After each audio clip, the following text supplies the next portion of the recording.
일부. 달마는 누구인가? 먼 옛날 지금의 인도 남쪽에 한 고승이 있었다. 그의 이름은 달마. 그는 세속의 왕족 출신이었으나 어릴 적부터 세상의 무상함을 꿰뚫어 보았다. 어느 날 그는 자신의 스승 바냐다라에게 이렇게 물었다. 스승님, 부처님의 가르침은 말로 전할 수 없는 것이라 들었습니다. 그렇다면 저는 무엇을 배우고 무엇을 따르며 살아야 합니까? 스승은 조용히 웃으며 달마에게 한마디를 전했다. 그대는 동쪽으로 가게 될 것이다. 그곳에서 꽃 피우지 않은 불교의 뿌리를 전하게 되리라. 달마는 그 말 한마디를 인생 전체로 받아들였다. 그리하여 오랜 항해 끝에 중국 땅에 도착한 때가 바로 남북조 시대. 나라가 둘로 나뉘고 전쟁과 권력이 얽히며 불교는 국가의 도구가 되기도 하고 사람들의 공덕 쌓기 수단으로 흘러가고 있었다. 이 땅의 진짜 마음의 불교는 아직 꽃피지 못한 상태였다. 달마가 중국에 도착했을 때 가장 먼저 찾은 사람은 양나라의 황제 양무제였다. 양무제는 불교에 지대한 관심이 있었고 수많은 절을 짓고 경전을 베껴서 퍼뜨렸으며 수행자들에게 후한 시주를 베풀고 있었다. 그는 자신이 이룬 모든 공덕을 자랑스럽게 여겼다. 그리고 달마를 만난 날 그는 스스로 물었다. 나는 절을 수없이 세우고 경전을 널리 베풀었고 수행자들에게 귀한 시주를 했다. 그러니 내가 쌓은 공덕은 얼마나 되겠는가? 달마는 잠시 그를 바라보다 짧게 말했다. 공덕이 없습니다. 양무제는 놀랐다. 무슨 말인가? 나는 이렇게 많은 불사를 했는데 공덕이 없다니? 달마는 대답했다. 모양 있는 모든 공덕은 무상한 그림자일 뿐입니다. 그대는 바깥의 형식을 쫓았을 뿐 마음의 본성을 보지 못했소. 이 말에 양무제는 분노했다. 그는 결국 달마를 궁에서 내보냈고 달마는 조용히 남쪽으로 떠났다. 달마는 길고 긴 여정을 거쳐 한 산속 사찰에 이르게 된다. 그곳이 바로 소림사.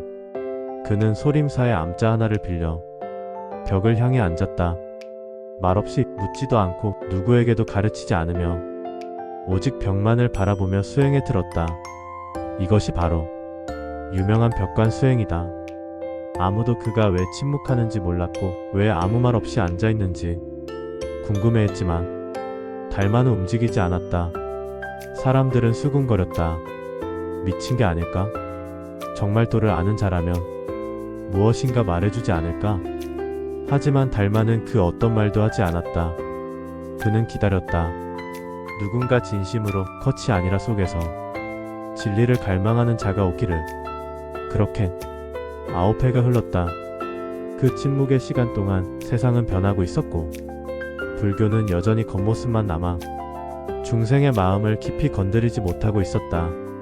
그러던 어느 날 한 젊은 스님이 달마 앞에 무릎을 꿇었다.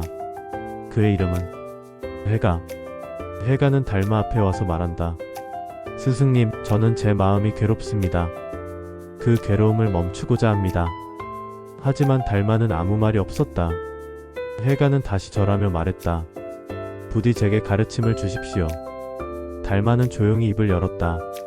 내가 진심으로 구한다면 그 마음을 내게 가져오너라.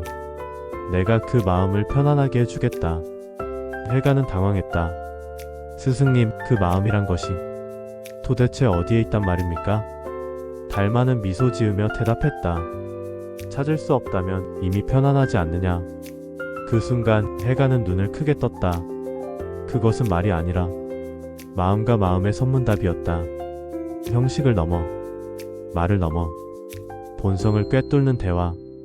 이것이 바로 이심전심 마음에서 마음으로 전해지는 법, 불린문자 글자로 세우지 않는 가르침의 시작이었다.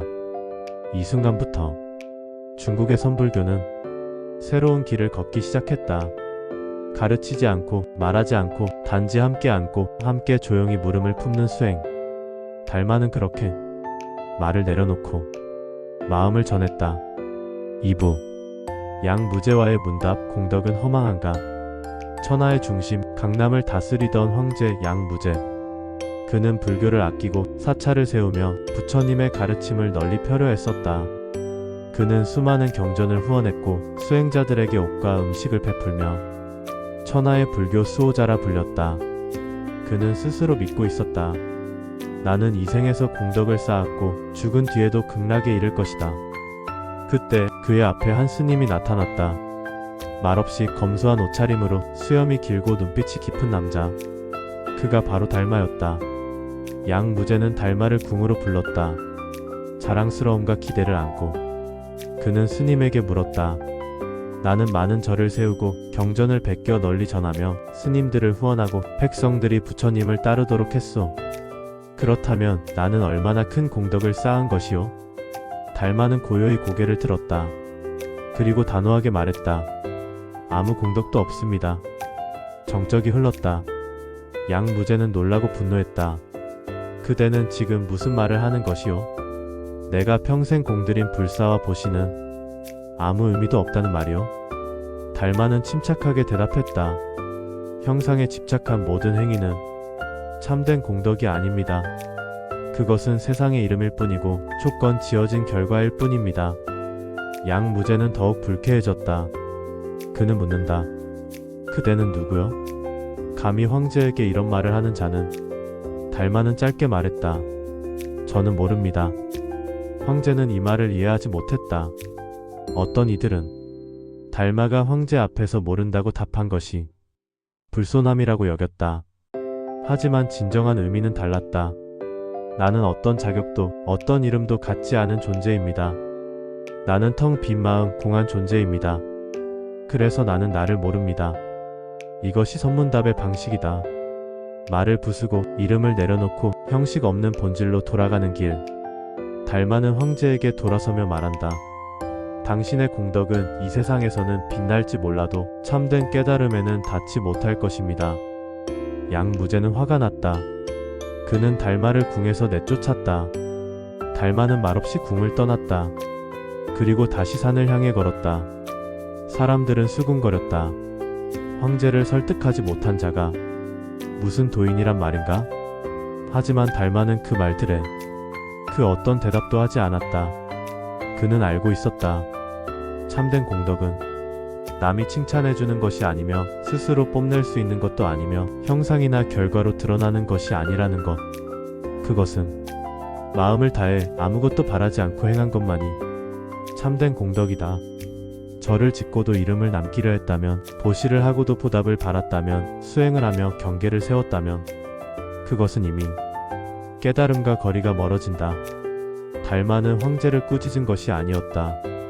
그는 황제의 수행이 바깥으로만 흘러간 것을 조용히 알려주고 싶었던 것이다.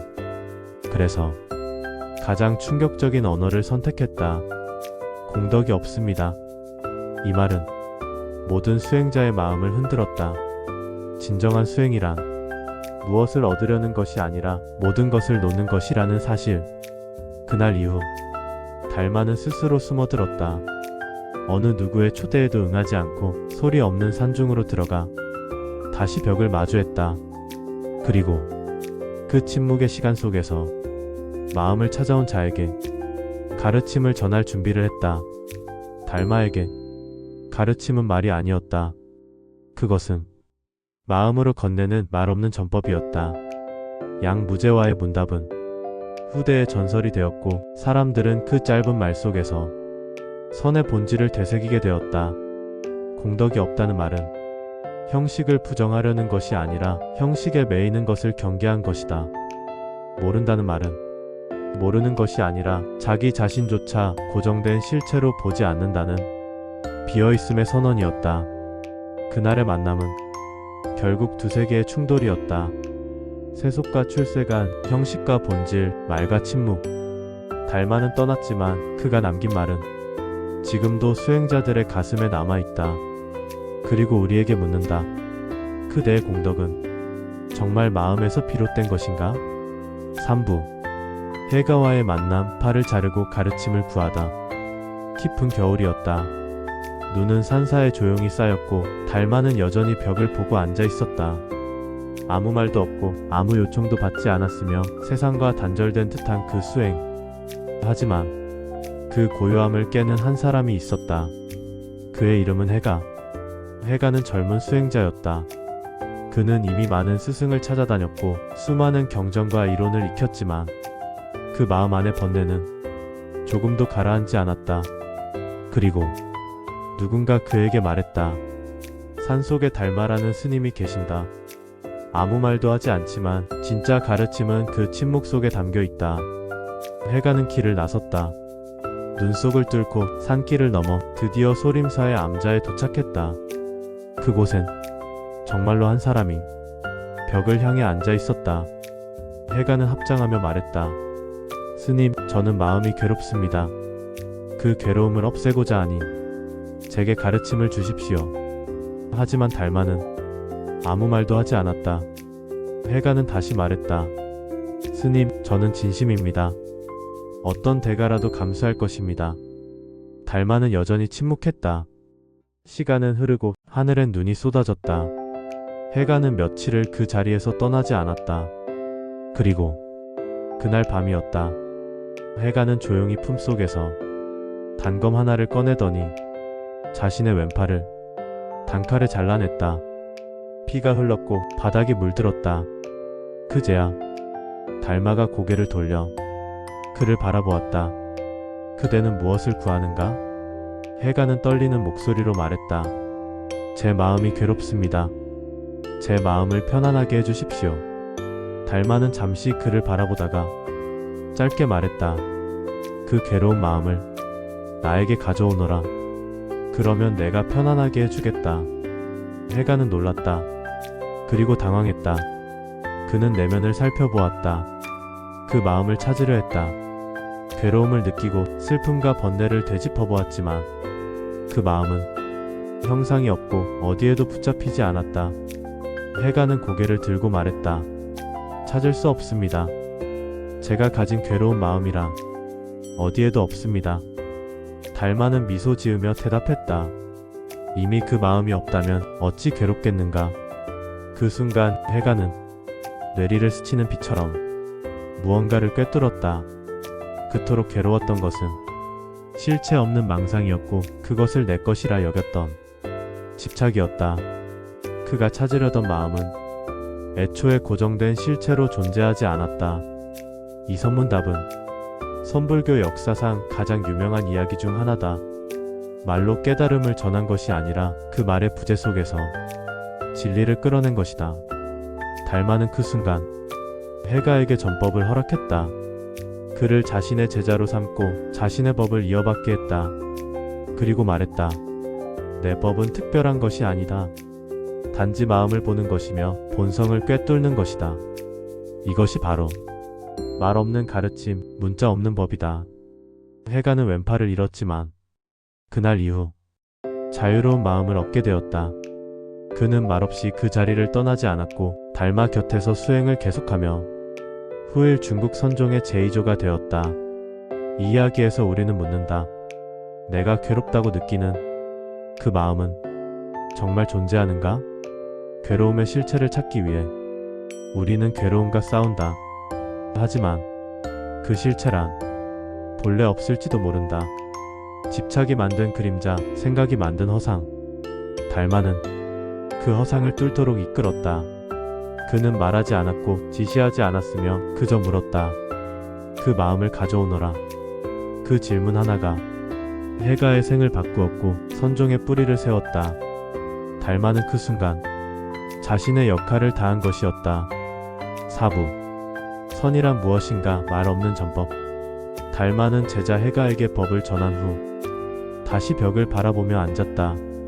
그는 많은 말을 남기지 않았다. 책도 없었고 법문도 없었고 설법을 위한 대중도 없었다. 하지만 그의 침묵은 천년을 넘겨 지금까지도 울리고 있다. 사람들이 그에게 물었다. 스승이여, 도란 무엇입니까? 깨달음이란 무엇입니까? 달마는 짧게 말했다. 도란, 평범한 마음이다. 말하려 하지 말고 보려 하지 말라. 있는 그대로 마음을 비추어 보라. 이 짧은 말이 선불교의 시작이었다. 불리문자. 달마는 말했다. 불리문자. 글로는 진리를 담을 수 없다. 경전은 길을 가리키는 손가락일 뿐 다른 아니다. 우리는 종종 경전 속 구절에 집착하고 외운 문장에 안도하며 지식으로 깨달았다고 착각한다. 하지만 달마는 그 모든 것을 놓으라고 말했다. 진리는 책이 아니라 자신의 마음 안에서 발견되는 것이라고. 교회 별전. 또 달마는 말했다. 교회 별전.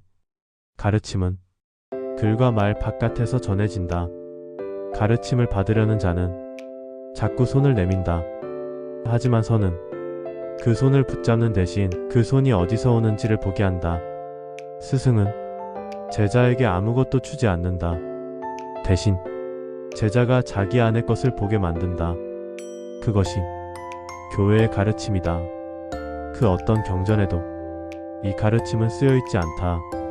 이심전심. 그리고 달마의 핵심 가르침은 이심전심이었다.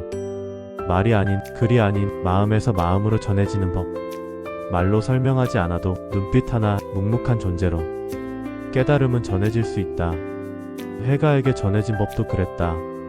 말보다 깊은 형상보다 맑은 내면의 울림이었다.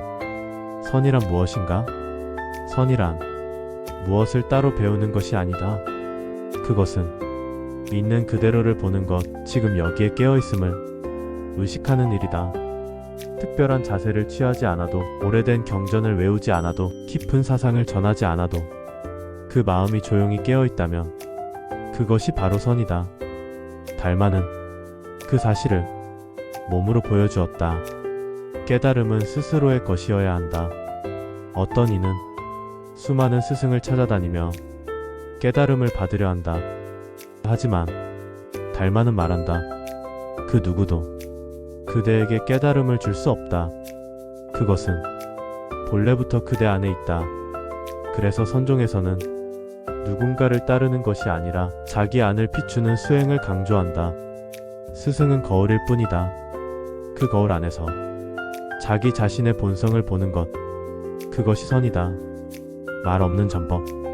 달마는 세상에 수많은 말이 있었지만 말로는 진리를 전할 수 없다는 것을 알았다. 그래서 그는 침묵했다.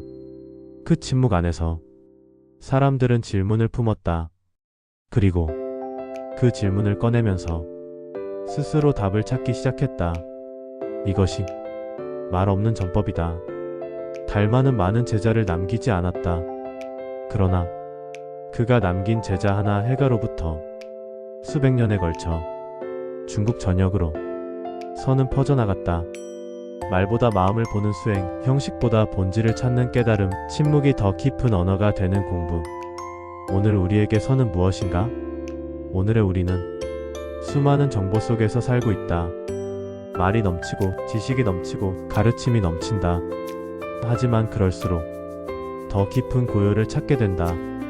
달마는 그 고요 속으로 우리를 이끌어주는 인물이다. 그는 말하지 않았지만 가장 큰 말을 남겼고, 그는 글을 남기지 않았지만 가장 긴 가르침을 전했다. 마무리하며 달마 묻고 말하다는 부처님의 가르침이 시간과 장소, 언어를 넘어 우리의 마음 깊숙한 곳에서 울리는 소리를 따라간 여정이다. 말을 내려놓고 생각을 내려놓고 단지 있는 그대로를 보는 수행. 그것이 선이며 달마의 가르침이며 지금 이 순간 우리가 돌아볼 수 있는 마음 공부다.